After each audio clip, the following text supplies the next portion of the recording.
احمد پور شرکیہ انڈیا کی آبی دہشت گردی اور جنگی سازش کے خلاف آل پارٹیز دفاع پاکستان ریلی۔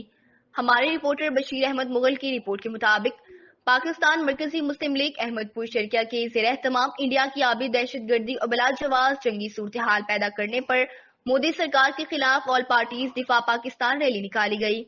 ریلی کا آغاز اندرون جامع مسجد چوک بازار سے ہوا، جس کا اختتام مرکزی چوک منیر شہید پر ہوا۔ شرکاء نے پاکستان زندہ باد کے نعرے لگائے اور انڈیا مرد آباد کے نعرے بھی بلند کیے۔ ریلی کی قیادت محمد ذکریہ، کیپٹن ریٹائرڈ سلیمان، مہتاب مخدوم، سید مجتبیٰ بخاری، عبد الباسط شکرانی، انجمن تاجران کے صدر ارشد راجپوت، جمعیت علماء اسلام کے صدر عبدالحنان، مولانا محمد احمد جلندری، یوتھ فورس کے اراکین، مرکزی جمعیت اہل حدیث کے سربراہ مولانا محمد اشفاق سلفی، غلام حسین قریشی اور دیگر سیاسی و سماجی رہنماؤں نے کی۔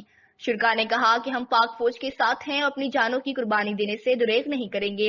اس موقع پر قومی پرچم بھی لہرایا گیا۔